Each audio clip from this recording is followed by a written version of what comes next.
자, 성도 여러분, 또 안녕하셨습니까? 성경 통독을 위해서 오늘 또 6번째 강의를 시작을 하겠습니다. 오늘은 성경이 무엇을 말하는지 그것을 살펴보려고 그래요. 이것은 다른 얘기로 하면은 우리가 성경을 읽을 때 그 성경을 어디에다가 초점을 맞춰서 읽어야지 될까? 그것을 이제 우리가 생각을 할 겁니다. 우리가 이제 그 구약 성경이 그 39권인데 그거를 우리가 연대적으로 쭉 나눠 봤잖아요. 그리고 이제 대충 그 내용이 무엇인지도 이제 그 우리가 좀 살펴봤는데, 사실은 하나님께서 이 성경의 말씀을 왜 저자들을 통해서 남기시고 우리가 그것을 읽도록 하셨을까? 이제 그 의미를 우리가 조금 알아야 되겠죠.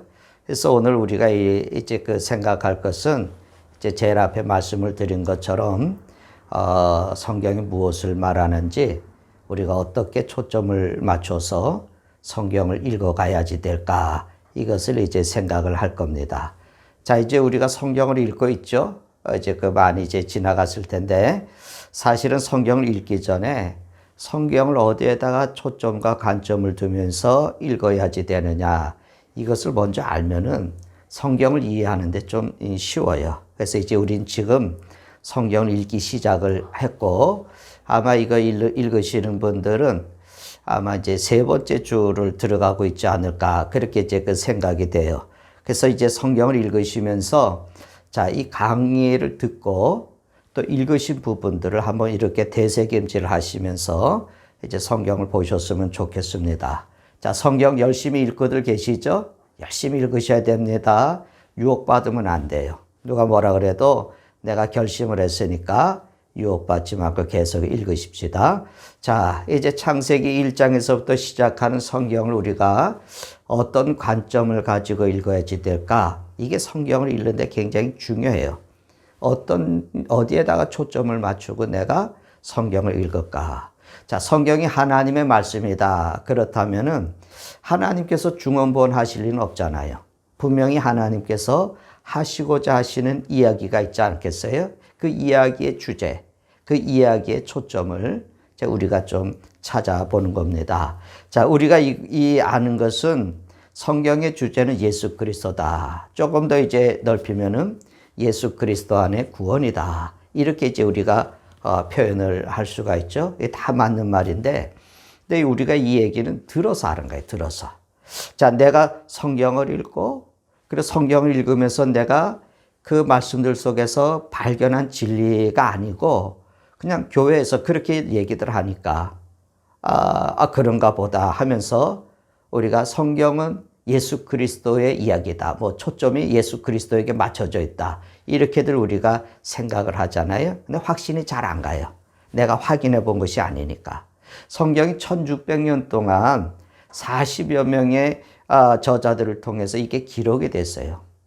근데 하나님의 말씀이라고 하는 것은 하나님이 저자란 말 아니겠습니까? 자, 그렇다면은 하나님께서 하시고자 하는 그 말씀이 성경에 다 담겨 있는 거죠. 그러니까 서두에서 말씀을 드린 것처럼 하나님이 잡담을 하는 그런 내용이 아니죠. 어떤 목적을 가지고 그리고 아주 일관성 있게 수천 년 동안의 그 시대와 또 그 상황 속에서 여러 사람을 통해서 하나님께서 이루어가고 계시는 그 일들을 나타내 보여주신 거거든요. 그래서 이제 사람들은, 그 성경의 저자들은 자기가 살고 있던 시대에 그 시대의 상황에서 자기가 경험한 하나님으로부터 들려주시는 그 음성을 듣고 기록을 하는 거예요.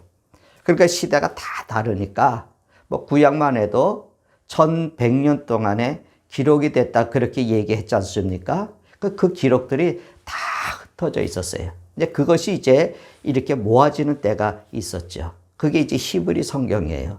자, 우선 우리가 요 얘기를 좀 하고 넘어갈게요. 이제 구약 성경이 원래는 다 이렇게 흩어져 있었어요. 그러니까 이렇게 그 양가죽, 양피지에다가 써갖고 그 양피지가 뭐 다 연결되지 않잖아요. 둘둘둘둘 말아서 두루마리를 이렇게 말려서 그렇게 이제 그 준비되어져 있었는데, 자, 근데 이게 막 이렇게 낙건으로 막 낱개로 이렇게 흩어져 있는 것들이 모아진 때가 있었어요.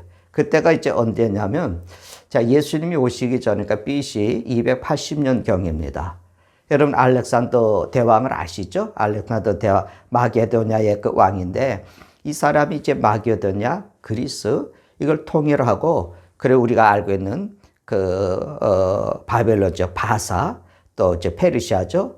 또 가나안 땅, 팔레스틴 땅, 애굽, 이집트 정복을 하고, 심지어는 이제 그 인도의 북서쪽 지방까지 다 이렇게 진출을 그렇게 이제 했어요. 근데 그 알렉산더 대왕이 일찍 죽었습니다. 아마도 어쩌면은 그 풍토병 아니면은 또 전염병이 아니었을까. 그래서 갑자기 이제 죽어서 후계자를 세우지 못했어요. 그래서 그 휘하에 있었던 부하들이 권력 다툼을 하지 않았겠습니까? 서로 힘센 사람이 세상을 지배하려고 그렇게 했거든요. 그래서 그들이 그 권력 싸움을 하다가 결국에는 그 넓은 지역을, 땅을 봐서 셋으로 나누어서 지배를 해요. 그 중에 한 사람이 누구냐면 프톨레미라고 하는 부하가 있었는데, 이 사람이 지금 이집트, 여러분 애굽, 이집트를 지배를 하고, 그 다음에 그 위에 가나안 땅이죠. 가나안 땅, 팔레스틴 그 지역을 이제 그 장악을 하고, 그 위에 시리아 이런 지역을 장악을 하게 됐어요. 그래서 이제 이집트에 있는 알렉산더 왕이 세웠던 알렉산드리아라고 하는 도시에서 다스렸어요. 그게 이제 프톨레미 왕국이라 그래요. 프톨레미 왕국. 그래서 그러니까 이제 프톨레미 왕국이 이렇게 세워지게 됐는데, 자, 프톨레미 2세라고 하는 왕 때에 주전 한 300년 전 경인데, 그 프톨레미아 2세가 당시 그 알렉산드리아의 프톨레미 왕국의 수도죠. 거기에 살고 있었던 유대인들 가운데 랍비들을 모았어요. 72명이 모였어요. 72명. 근데 이제 얘기에는 12개 지파 중에서 6명씩, 각 지파에서 6명씩 불렀던 72명이다. 뭐 이렇게 얘기도 있어요. 근데 이 사람들에게 사명을 하나 줬어요. 그게 뭐냐면 흩어져 있는 성경의 그 사본들, 그 두루마리로 되어 있는 것들을 다 여기저기 흩어져 있는 성경을 다 모아서 번역을 하라. 헬라어로 번역을 하라. 헬라어는 그 당시 그 프톨레미 왕조에서 사용을 하던 그런 공용어, 그 당시 뭐 전 세계가 사용하던 공용어라고 할 수 있죠.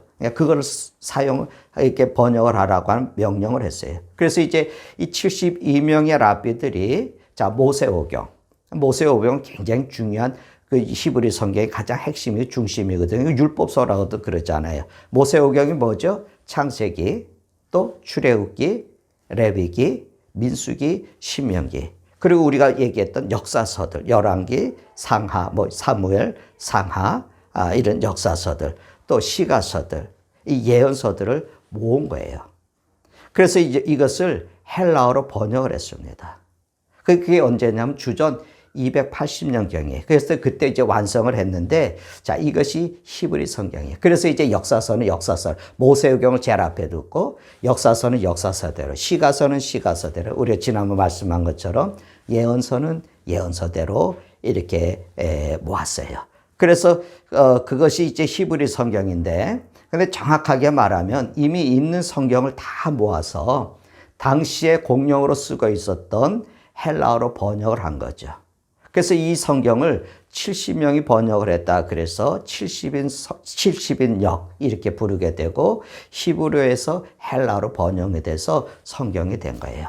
그래서 이제 성경이 그렇게 한 권으로 이제 묶여지는 거죠. 그런데 이제 그 후에는, 자, 이제 AD 90년, 주후 이제 90년 그런 데 가서 얀비아라고 하는 랍비들 회의에서 39권의 성경이 확정이 되어져요. 신약도 이제 나중에 이제 27권으로 확정이 되어진데, 그건 뭐 여러 번의 회의를 거쳐서 이제 구약 성경 39권, 신약 성경 27권이 이제 확정이 됐거든요. 자, 이렇게 해서 그 1600년의 세월 속에서 여러 사람과 여러 시대를 거쳐서 쓰여진 성경이 이제 여러분 가만히 보면 한 사람이 쓴 것 같이 그 사건과 내용들이 잘 이렇게 퍼즐이 맞춰져 가는 거예요.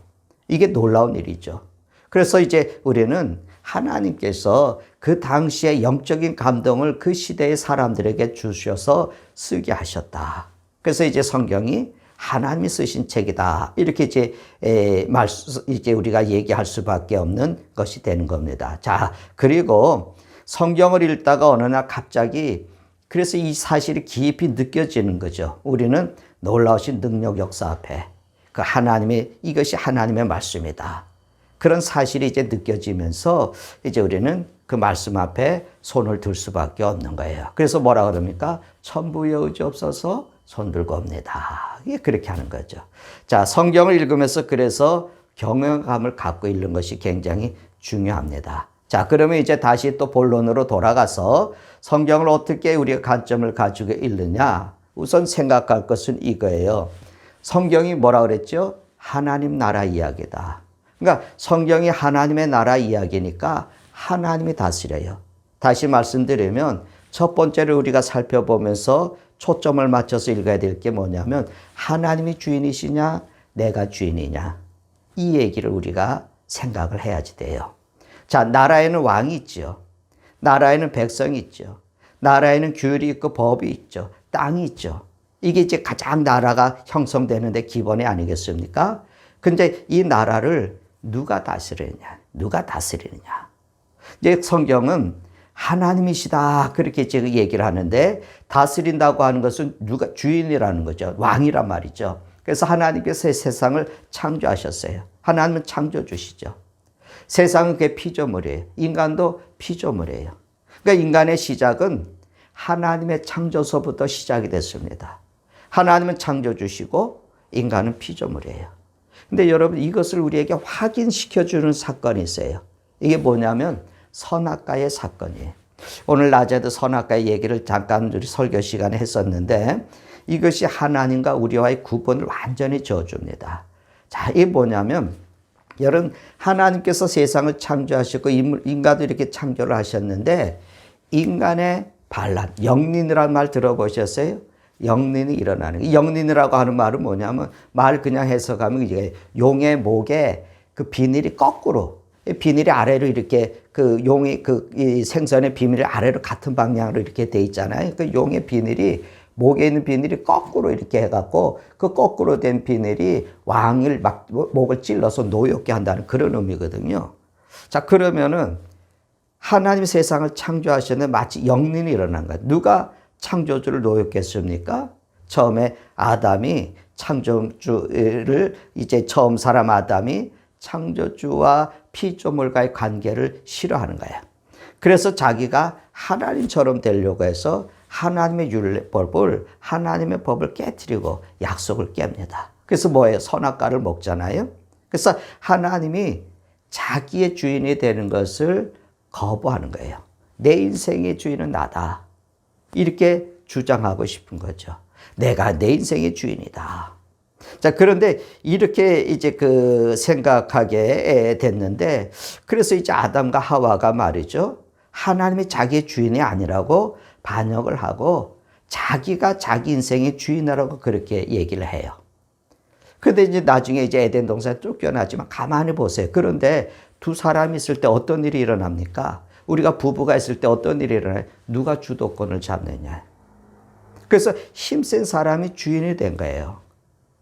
그러니까 내가 뜻대로 살고 싶은데 힘이 센 사람이 나를 억압을 하니까 나는 내 뜻대로 하지 못하고 그저 힘센 사람의 뜻을 따라가는 거예요.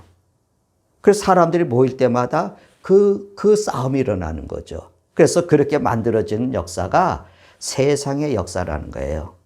그래서 우리가 창세기 10장과 11장에 가보면은 어떤 인물들이 나오냐면 10장에 보면 네피림이라는 인물이 나오고 11장에 보면 니므롯이라고 하는 그런 사람들이 등장을 하겠는데 이 사람들이 바로 힘센 사람들이에요.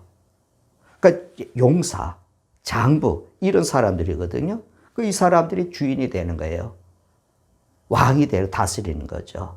하나님을 거역한 인생들이 이제는 뭐냐면 하나님의 다스림을 받고 싶지 않고 하나님이 내 인생의 주인이 아니라 내가 내 인생의 주인이라고 그렇게 했는데 내 인생의 주인으로 내가 되지도 못하고 힘센 사람을 내가 섬길 수밖에 없게 된 거예요. 그래서 이제 노아가 살던 시대에 바로 이 네피림이라는 사람들이 등장을 한 거예요. 그러니까 이 사람들이 다스린 거죠. 힘이 있으니까 지배하고. 그러니까 아까 말씀드린 것처럼 네피림은 거인이고 장부고 용사고 힘센 자란 그런 뜻을 가지고 있는데, 근데 그때 힘센 자가 다스리던 세상은 어떤 세상이었습니까? 창세기 그 6장 5절에 보면 이런 말씀이 있거든요. 여호와께서 사람의 죄악이 세상에 가득함과 그의 마음으로 생각하는 모든 계획이 항상 악할 뿐임을 보셨다. 그렇게 얘기를 해요. 그럼 결국은 무슨 얘기예요? 그렇죠.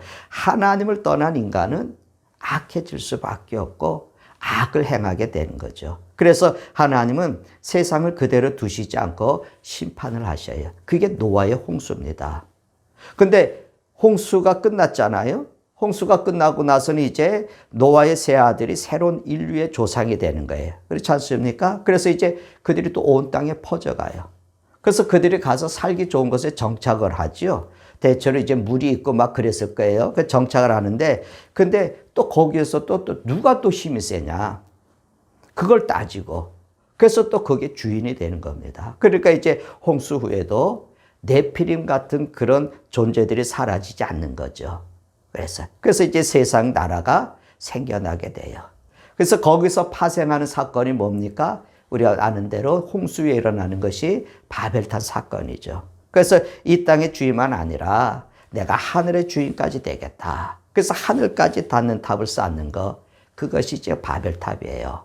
그래서 이제 창세기 11장의 바벨탑 사건은 뭐냐면 사람들이 사람의 나라를 이루어서 나중에 하나님을 대항한 거, 하나님을 대적한 것 같은 거죠.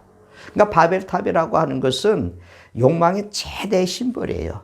그러므로 아무리 사람들의 나라를 이루고 힘을 다 모아놔도 바벨탑의 사건은 뭐냐? 하나님께서 흩으셨다는 거예요.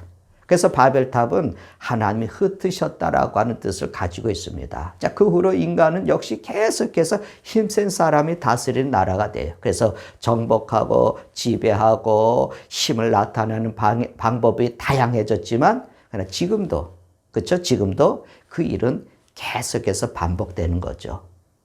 그래서 이 노아의 홍수나 바벨탑 사건은 뭐냐? 이런 인간의 나라를 하나님께서 흩으시고 심판하신다는 것을 보여주는 거예요. 이 세상 나라의 모습이에요. 자, 그런데 이런 이야기를 한 후에 창세기 12장으로 이렇게 가면은 하나님이 한 사람을 부르시죠. 누굽니까? 아브라함이에요. 근데 이것이 이제 아브라함을 통해서 하나님은 뭐냐면 하나님이 다스리는 나라를 우리에게 보여주시는 거죠. 세상의 나라는 여러분, 하나님이 자기의 주인이 되는 것이 싫어서 거역을 하고 내가 내 인생의 주인이 되려고 하다가 오히려 자유하지 못하고 힘센 자에게 오히려 지배받고, 그리고 그 힘센 자를 중심으로 해서 뭉쳐서 나라를 세워가는데, 그 나라는 어떤 나라에 강포하고 악한 나라. 그래서 결국에는 하나님의 심판을 받을 수밖에 없는 나라. 이게 세상의 나라였어요. 그러니까 오늘도 마찬가지죠. 그러니까 이제 결국 그 세상의 역사는 뭐냐? 심판으로 흘러가는 거예요. 그런데 하나님께서 왜 아브라함을 부르셨을까? 이게 아브라함을 부르셨을까? 하나님의 나라를 세우시는 것이 하나님의 뜻이잖아요. 그래서 11장에 보여주신 세상의 나라는 심판을 받을 수밖에 없는 나라였는데 하나님이 그들을 그대로 내버려 주지 않으시고 다시 품으시는 거예요. 그건 하나님의 사랑이죠. 근데 그 사랑이 성경을 통해서 드러나는 거예요. 그래서 하나님을 우리가 한마디로 뭐라 그럽니까? 하나님은 사랑이시다. 이거 누구나 알고 표현하는 말이죠. 하나님은 사랑이시다. 그래서 이제 아브라함을 통해서 모든 사람들이 심판에 이르지 않고 그들의 생명을 보존하게 하시려고 하는 거. 그러니까 이제 창세기 12장부터 나오는 이야기는 그 중심 초점을 그냥 우리가 잃어버리고 상실한 채 단지 우리가 이스라엘의 역사로만 보게 되면 성경을 우리가 바로 이해할 수가 없어요. 그러니까 거기에서 나타나는 하나님의 사랑을 볼 수가 없어요. 하나님이 특별히 이스라엘 민족만 사랑하셨다. 그리고 이제 그런 오해를 하게 되면 이스라엘은 아주 특별한 선민이다. 그렇게 이제 생각을 하게 되는 거죠. 그런데 중요한 것은 뭐냐면 왜 하나님이 아브라함을 부르셨고 또 그를 통해서 이스라엘이라고 하는 나라를 세우시고 또 출애굽 그 말씀하신 그대로 거룩한 백성 제사장의 나라가 되게 하시고 왜 그들의 역사를 주관하시고 이끌어 가셨을까? 이것을 우리가 알아야 되는 겁니다. 만약에 하나님이 아브라함과 그의 후손들, 그 혈통적인 후손들만 택하셨다 그러면 하나님은 우리 하나님이 되실 수 없죠. 그냥 히브리 사람들의 그 조상들의 하나님으로 끝나는 거예요. 그냥 한 민족의 신으로 끝나는 거예요. 그렇죠? 그렇게. 근데 이스라엘은 그 많은 신들 가운데 또 이제 한 민족밖에 되지 않고 하나님은 또 그들의 민족의 신이 되는. 그런데 하나님은 그 사람을 통해서 모든 민족이 복을 받게 하시려는 그런 목적, 그런 뜻을 가지고 아브라함이라고 하는 특별한 사람을 부르신 거예요. 그래서 이제 우리가 성경을 읽으면서 왜 아브라함을 택하셨지? 왜 그런 힘든 과정을 그래서 이삭을 허락하셨는데 왜 이삭도 바치라고 하셨지? 왜 두 아들 중에 야곱 같은 사람을 택하셨지? 요셉은 왜 팔려가야 됐을까? 야곱의 이 아들들은 왜 애굽으로 내려가게 하셨지? 모세를 통해서 왜 애굽에서 나오게 하셨고 시내산의 계약은 왜 맺으셨을까? 왜 레위기의 제사법들, 그 예배하는 법들을 가르쳐 주셨을까? 하필이면 왜 그 많은 땅 중에서 가나안 땅을 주셨지? 왜 다윗을 왕으로 세우셨고 하나님께서 택한 이스라엘 백성들이 왜 전쟁에서 망해버려서 나라를 다 잃어버렸지? 왜? 하나님이 그 나라를 망하게 했는데 왜 또 다시 포로에서 다 돌아오게 이렇게 회복을 하셨지? 왜 예수님이 오셨지?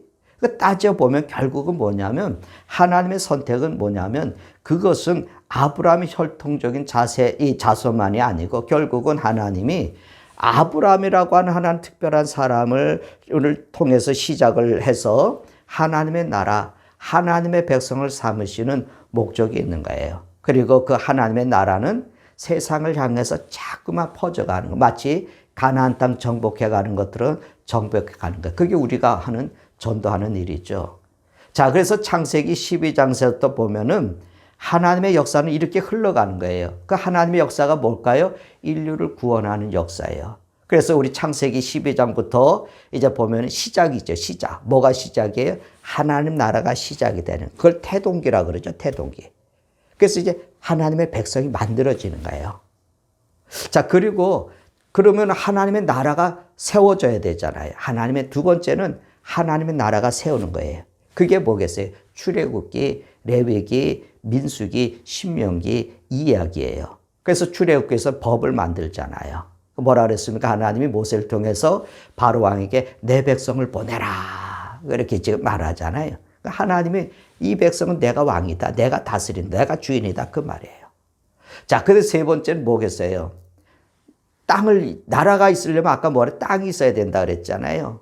그게 여호수아서잖아요. 여호수아서. 땅을 정복해 가는 거예요. 이 땅은 하나님이 오래전부터 아브라함에게 약속하신 땅, 가나안 땅이잖아요. 자, 그럼 네 번째는 이제 그 땅을 가지면 법도 있고, 그렇죠? 뭐 법도 있고, 백성도 있고, 땅도 있고 그러면 그 다음부터는 그 땅에서 그 하나님 나라의 백성으로 누리는 거예요. 삶을. 정착하는 거죠.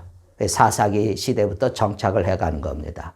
그런데 보니까 나라가 쇠퇴하죠. 다섯 번째 본 나라가 쇠퇴해요. 그렇죠? 그래서 망하고 포로가 되잖아요. 그 다음에 다시 회복을 시키시는 거예요. 그 얘기가 어떤 얘기겠어요? 바로 에스겔서, 다니엘서 있고 에스라서, 느헤미야서 얘기가 그 얘기를 이제 하는 거죠. 자, 그럼 이제 그것이 이제 신약으로 넘어가게 돼. 쭉 건너서 그래서 여섯 번째 보면 진짜 왕이 오시는 거예요. 이게 복음서의 얘기죠. 진짜 왕이 온다. 진짜 왕, 영원하신 왕이 온다. 그리고 일곱 번째는 뭐냐면 새 하나님의 백성들이 태동을 하는 거예요. 새 예루살렘을 살아갈 백성들, 새로운 하나님의 나라 백성 태동, 그게 교회예요. 성도들. 그래서 이제 사도행전 복음 서신들이 그 얘기를 하는 거죠. 그리고 이제 영원한 나라, 여기서 망하고 없어지고 하는 그런 나라가 아니라 영원한 하나님의 나라가 계시록에 우리에게 보여주고 있습니다. 자, 이게 이제 그 줄거리 이야기잖아요. 그 초점이 어디에, 관점을 어떻게 봐요? 하나님이 인류를 구원하시려고 하는 것에 관점을 두고 초점을 두고 봐야지 돼요. 자, 그러면 또 하나는 뭐냐면, 여러분, 우리가 뭐 이제 순수한 믿음의 혈통, 이 순수한 혈통, 이걸 지키는 거예요. 믿음의 혈통. 우리가 그 육신적인 혈통을 말하는 아브라함의 육신적 혈통이 아니라 아브라함이 믿음의 조상이잖아요. 그 우리의 믿음의 혈통을 잘 이어가는 거예요. 하나님이 왜 아브라함을 택하셨을까? 이건 뭐 첫째는 하나님의 은혜예요. 그래 하나님의 나라가 아브라함부터 시작이 되는 건데, 자, 우리가 창세기 1장부터 11장까지 내용들을 쭉 살펴보면은 혼란스러운 상태 속에서 하나님께서 순전하신 사람들을 남겨놓고는 것을 볼 수 있어요. 세상에 죄악이 가득 찼을 때도 하나님을 예배하던 사람들이 있었어요. 바로 이 계요. 이 거룩한 계보가 계속해서 성경을 보면 이어가는 거예요. 그럼 오늘 말하면 신앙의 훌륭한 신앙이, 정말 진실한 그 신앙이, 하나님을 경외하는 신앙이 대를 이어서 계대해 가는 거예요. 근데 그렇게 신앙을 계대해 가던 사람이 누굽니까? 그래서 바로 창세기가 그렇게 신앙이 어떻게 이렇게 이어져 갔는지를 우리에게 가르쳐 주고 있어요. 그래서 창세기에 나오는 족보, 그거를 쭉 따라가면은 꼭 한 사람이 등장을 해요. 한 사람이 이렇게 등장을 이제 하게 됩니다. 그리고 그 나중에는 제일 마지막 사람은 바로 하나님의 아들 예수 그리스도에게로 그 모든 이야기가 귀결이 되는 거예요. 자, 성경의 족보가 아담에서 시작을 하잖아요. 근데 이 족보를 읽으면 대충 읽고 그냥 귀찮아요. 사람 이름이 계속 나오니까. 근데 이게 참 중요해요. 그러니까 이게 생각하면서 족보도 읽을 필요가 있어요. 성경의 족보를 자세히 보면은 그 족보가요, 아담, 가인, 이렇게 내려가는 것이 아니라 성경에서 얘기하고 싶은 그 정통적인 족보는 아담, 셋 이러면서 내려가요. 그러니까 이제 셋이 누구예요? 셋은 아벨을 대신해서 하나님께서 가인에게 주신 아들이죠. 셋이 세상에 태어났을 때 성경이 뭐라고 얘기하면 그때 비로소 사람들이 하나님의 이름을 불렀다. 그래. 이건 하나님을 예배했다는 말이죠. 하나님을 자기의 주인으로 여겼다는 말이죠. 그래서 이제 성경의 족보는 가인으로 이렇게 아담 가인으로 흘러가는 것이 아니고 온전한 예배를 했던 아벨. 근데 그 죽었으니까 그를 대신해서 하나님께서 아벨을 대신해서 주셨던 셋을 통해서 신앙의 유산이 흘러가는 거예요. 자, 창세기 5장 1절에 족보가 이렇게 시작이 되는데, 아담이 130세에 자기 모양 곧 자기 형상과 같은 아들을 낳았으므로 이름을 셋이라 했다. 그래. 그래서 이제 성경의 정통적인 그 영적인 신앙의 유산을 셋을 낳았다 하면서 이어져 가는 거예요. 그러니까 성경이 말하는 공적인 하나님의 나라의 족보는 뭐냐? 아담이 셋을 낳고 이렇게 시작이 되는 거예요. 근데 이 족보가 가다가 가만히 읽어보세요. 어떤 한 사람에게 딱 초점이 맞춰져서 멈춰요. 그리고 그 사람의 이야기를 해요. 누구의 얘기가 처음에 나옵니까? 노아의 얘기가 나와요. 그래서 노아가 누구예요? 당시의 의인이다. 그래서 하나님은 그 노아의 아들 셈의 후손 이야기를 또 계속해서 합니다. 이렇게 하는 이유가 있겠죠? 여러분, 누구에게 나아갑니까? 또 그렇게 하다가 아브라함에게로, 구약 성경이 아브라함에게로 가는 거예요. 그리고 아브라함의 얘기를 또 해요. 그리고 또 나중에는 그 족보가 다윗에 가서 멈춰요. 그리고 다윗의 이야기를 또 이렇게 하는 거예요. 그리고 그 족보가 누구에게 갑니까? 예수 그리스도에게로 연결이 되는 거예요. 자, 이제 노아의 아들 중에 셈의 후손인 아브라함이 등장을 이제 하죠. 자, 이들의 특징이 뭡니까? 자, 노아도 그랬고, 아브라함도 그랬고, 셋도 그랬고, 노아도 그랬고, 아브라함도 그랬고, 이들의 특징이 뭐냐면, 여러분, 하나님의 이름을 불렀다. 하늘에 단을 쌓았다. 뭐, 하나님과 동행을 했다. 이게 그들의 특징이에요. 그래서 그 셋과 에노, 노아, 아브라함 이렇게 이제 신앙의 계대 유산이, 믿음의 유산이, 영적인 유산이 흘러가는 거예요. 이게 하나님의 나라의 흐름이죠. 그러면 이제 세상에는 두 흐름이 있죠. 뭡니까? 아담을 중심으로 해서 가인으로 흘러가는 역사가 있고, 아담을 중심으로 해서 셋으로 흘러가는 역사가 있는 거죠. 가인을 중심으로 해서 흘러가는 역사가 바로 세상의 역사이고, 여기에서 누가 나왔어요? 네피림도 나오고 니므롯도 나오고 힘센 사람들이 등장해서 세상의 문화를 만들어가는 거예요. 근데 이 문화는 어떤 문화였습니까? 이 문화의 결국은 노아의 홍수로 무너지고, 그렇죠? 바벨탑의 문화, 이 시판으로 무너지고, 또 소돔과 고모라에 무너지고 가나안처럼 점령이 되어진 그런 문화거든요. 자, 또 다른 한 흐름은 뭐냐면 셋을 통해서 흘러가는 역사를 했죠. 근데 이 두 흐름에는 언제나 뭐냐면 싸웠어요. 늘 긴장 관계를 형성을 하는 거죠. 그래서 가인의 나라가 셋의 나라를 침공해서 들어와서 어떻게 해요? 자꾸만 세속화, 세상으로 만들어가는 거예요. 셋의 나라가 가인의 나라에 침투해 들어가면 어떻게 되겠어요? 하나님 나라로 변화시키는 거예요. 거룩한 백성으로 변화시키는 거예요. 그러니까 이 두 역사가 계속해서 일어나고 있는 거예요.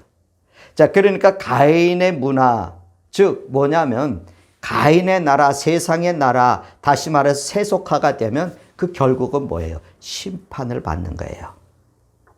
그럼 셋의 후손의 나라의 사명이 뭘까요?